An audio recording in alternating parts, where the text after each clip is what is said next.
안녕하십니까. 신의균의 군사TV 디펜스 브리핑입니다.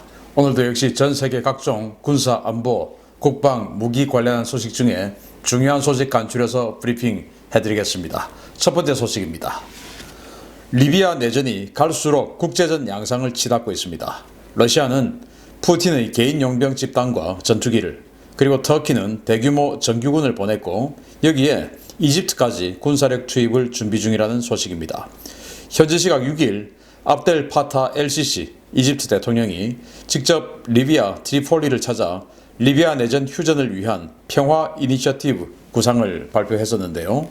이 발표 직후 이집트가 리비아 국경 일대에 대규모 군사력을 증파하고 있다는 소식입니다. 지난 주말 이집트 리비아 국경 지역에는 이집트 육군 소속의 M1A2 전차 1개 대대 18대가 리비아 방향으로 이동하는 장면이 포착됐으며 같은 지역에서 이집트군 도장을 한 밀-24 하인드 공격 헬기 6대와 AH-64D 아파치 공격 헬기 다수가 식별되었습니다. 러시아와 이집트의 지원을 받는 칼리파 하프타르 동부방군 사령관은 6일 LCC 이집트 대통령의 제안을 즉각 수용하면서 이 제안에 따라 터키는 무기와 불법 병력들을 트리폴리에서 빼가기를 바란다 라고 밝혔습니다. 리비아 동부 방군은 지난 14개월간 수도 트리폴리에 대한 맹공을 폈지만 터키의 군사 개입으로 트리폴리 함락에 실패했고 오히려 역공을 당해 군사적으로 수세에 몰린 상황으로 평가되고 있습니다. 현지 전문가들은 하프타르 방군이 평화 공세를 펴며 터키 철군 명분을 들고 나온 뒤에 터키가 빠지면 러시아 용병, 이집트군 등 지원 세력과 함께 트리폴리 공략에 나설 심산으로 이번 휴전 주장을 들고 나온 것이라고 보고 있는데요. 푸틴 등 외부 세력과 결탁한 군벌의 욕심 때문에 리비아 국민들의 고통만 커지고 있습니다. 자, 이 사진 보시면 M1A2 에이브람스 전차가 트레일러에 실려 있는 게 있는데 이게 이제 이집트군 전차예요. 미국이 이집트에게 이 에이브람스 탱크를 팔았죠. 이거 이제 18대가 지금 이제 리비아로 들어가고 밀-24 하인드 공격 헬기, 그리고 최신형 이 아파치 공격 헬기까지도 지금 이 지역으로 들어가니까 이집트가 지금 이 지상군 육군력을 제대로 된 이 좀 정예 육군력을 지금 리비아로 투입을 하는 것 같습니다. 사실 이제 이 리비아는 아주 큰 나라 아니겠습니까? 근데 이제 이 서쪽은 트리폴리, 동쪽은 벵가지, 이렇게 해서 큰 도시들이 있고 이 서쪽의 트리폴리가 수도입니다. 이 벵가지는 이제 이집트 국경 지역에 있고요. 그런데 이 수도에 당연히 정부군이 있고 이 수도가 UN, 미국, 터키 이런 나라들이 이 지금 정부군을 지원을 하고 여기 이제 벵가지를 거점으로 하는 이 반군 지역은 이집트, UAE 그리고 러시아 등이 지원을 하고 있습니다. 그런데 이제 이 반군 지역이 이런 그 러시아나 이집트 이런 지원을 받아가지고 아주 이 정부군을 밀어붙여서 거의 트리폴리 직전까지 진격을 했지요. 그러다가 몇 개월 전에 이제 터키군이 본격적으로 여기에 참전을 했고 한 개 여단 규모의 병력을 이 지역에다 보냈어요. 터키군이 당연히 반군 이런 것들보다 훨씬 세죠. 그래서 터키군이 이제 이 반군의 공격을 다 막아내고 터키군 전투기들이 또 활약을 하고 그러다 보니까 이제 리비아 공군 전투기까지 이제 힘을 얻고 그래서 최근에 제가 보여드렸던 것처럼 이 UAE가 갖다 놨던 판치르, 지대공 야전 방공 시스템들 이런 것들은 완전히 그냥 작살이 나버리고 7대나 2박 3일에 걸쳐서 파괴되고 이러면서 이 트리폴리 바로 입구에 있는 공항까지 점령했던 이 반군, 여기 반군에 이제 이 러시아 용병들이 들어가 있었죠. 이걸 이제 쫓아낸 겁니다. 그래서 다 이제 벵가지 지역으로 철수를 했는데 이제 지들이 이제 안 될 것 같으니까 이제 이집트 대통령이 딱 개입을 해가지고 트리폴리 수도에 가서 야 휴전하자 휴전 이제 이렇게 된 겁니다. 그 이제 휴전하면 다 좋지요. 그래서 이제 자기네들이 이제 밀어붙일 때는 계속 밀어붙였는데 이제 안 될 것 같으니까 터키 때문에 안 될 것 같으니까 이 반군들도 휴전 즉시 이제 휴전 찬성 다 짜고 했겠죠. 이제 이렇게 찬성을 하면서 자 이제 휴전할 거니까 니들 나가 터키군 나가 이제 이렇게 된 것이죠. 그러면서 자기네들은 지금 이집트의 지상군들을 이렇게 밀어넣고 있는 겁니다. 또 혹시나 이제 터키가 수송선을 동원해서 이제 한 개 기갑 여단 병력을 만약에 빼나가게 되면 이집트 군들은 바로 리비아와 국경을 하고 있기 때문에 언제든지 쑥 들어올 수 있죠. 수송선을 통해서 들어온 거하고 완전 다르죠. 그리고 이제 러시아 같은 경우도 여기에다가 지금 최근에 미그 29 그리고 수호이 24 같은 이런 전폭기를 지금 여기다가 이제 10여 대를 또 배치를 했어요. 이렇게 증강을 하고 있는데, 자, 이게 이제 딱 보면은 베트남 상황하고 비슷해요. 베트남이 어떻게 했습니까? 이제 미군을 일단 물러나게 해야죠. 이제 한국군도 물러나게 해야 되고.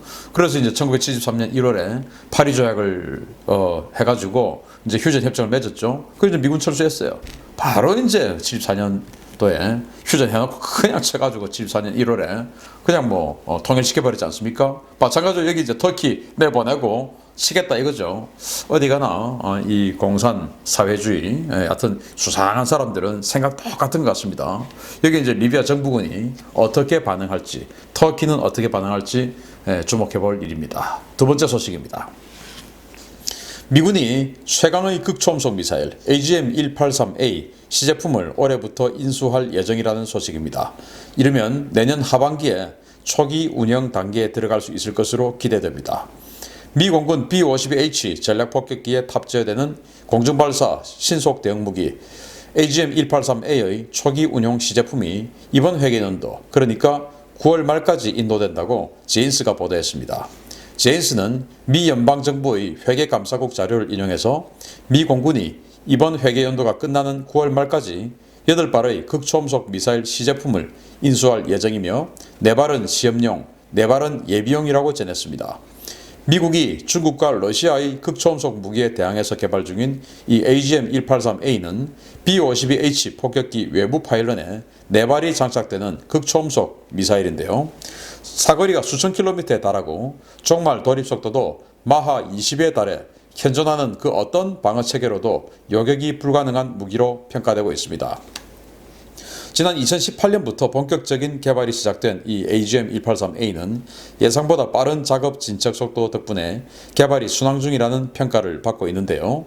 미국은 2021년까지 개발을 마치고 내년 하반기에 작전 배치를 시작할 예정입니다.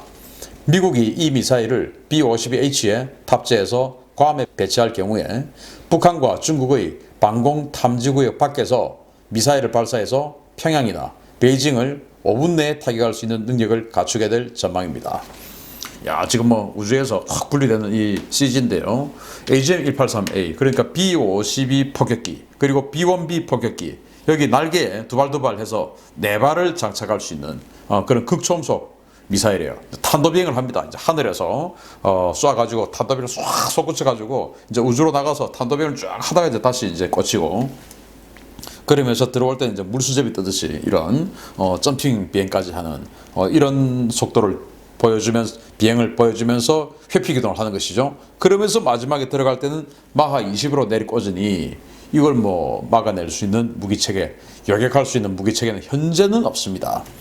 지금 뭐 러시아의 아방가르드라든지 이런 아주 그 장거리 극초음속 무기들 막 경쟁적으로 개발하고 있는데, 미국도 사실은 이 극초음속 무기 시장에 경쟁에 좀 늦게 뛰어들었어요. 왜냐하면 이 오바마 시대 때 사실 이런 거 안 했거든요. 이제 트럼프 시대에 들어와서 이제 이런 걸 확 개발하기 시작했는데, 역시 이제 이 잠재력이 있다 보니까 늦게 뛰어들어도 훨씬 더 강력한 무기 이런 것들을 지금 이제 만들어내고 있습니다. 문제는 이제 지금 이 프로이드 관련해서 미국의 정세가 워낙 지금 트럼프 대통령이 불리한 쪽으로 흐르고 있기 때문에 과연 이런 무기 체계가 제대로 이제 개발 완성해서 실전 배치까지 갈 것이냐, 그게 조금 걱정되기는 합니다만은, 뭐 바이든이 혹시나 대통령이 된다 하더라도 미국이 강해지는 것을 일부러 막을 리는 없겠죠. 그러지 않기를 바랍니다. 아무튼 이 미국의 이 B-52 폭격기 또는 B-1에 이걸 장착을 하고 제주도 남쪽에서 쏘면 평양이나 베이징까지 5분 내에 그냥 타격해버리고 막을 수도 없는 무기니까 정말 참 무섭습니다. 우리도 뭐 이런 거 좀 하면 얼마나 좋을까요? 자, 부럽습니다. 뭐 동맹국이니까 우리가 좀 우리 것처럼 사용하면 되는 길도 있죠. 세 번째 소식입니다. 중국이 훈련을 빙자해서 인도 국경 지역에 대규모 기갑부대와 공수부대를 이동 배치한 사실이 확인되었습니다. 최근 긴장이 고조되고 있는 인도 중국 국경 지역에 중국이 대규모 전력을 증파했다고 관영 황구시보와 영문판 글로벌 타임스가 7일 보도했습니다. 글로벌 타임스는 중국군이 중부 후베이 지방에서 수천 명의 공군 소속 강하병과 대량의 기갑부대를 중국 북서부 고원의 미공개 지역으로 몇 시간 만에 전개시켰다고 보도했습니다. 글로벌 타임스는 기갑 전력과 방대한 양의 보급품을 포함해서 수백 대의 군용 장비도 이번 이동 훈련에 동원되었으며 훈련은 단 몇 시간 만에 끝났다라고 밝히며 이번 훈련이 국경지역에서 충돌이 발생했을 경우에 대규모 군사력을 신속하게 전개시키는 데 목적이 있었음을 밝혔습니다. 중국이 이번에 서북부 고원지역으로 이동했다고 밝힌 부대는 중앙군사위 직속의 군단급 공정부대인 공강병군 예하의 공강여단, 그리고 서부정구 예하 76집단군 예하의 62 중합성여단 등으로 추정됩니다. 중국군의 이 같은 대규모 병력 이동은 최근 5천여 명의 병력 증파에 더해서 이루어진 것으로 최근 인도가 세계 사단을 증파했다고 밝힌 데 대한 대응 차원으로 풀이됩니다. 자, 바로 이 사진인데요. 지금 보니까 탱크가 90 정도로 보이는데 아주 이제 강력한 중전차죠. 중국군이 가지고 있는 전차 중에서 중전차인데 이런 것들 이렇게 지금 대규모로 가지고 가고 있습니다.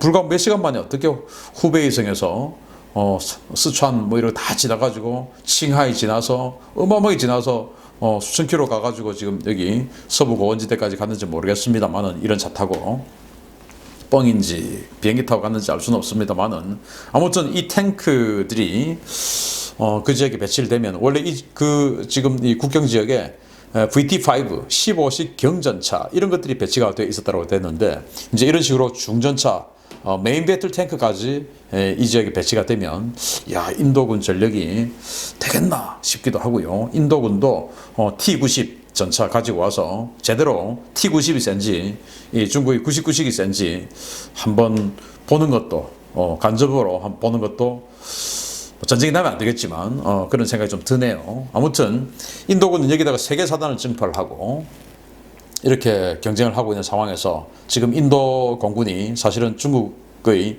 J-11D에게 제대로 상대할 수 있는 전투기가 없습니다.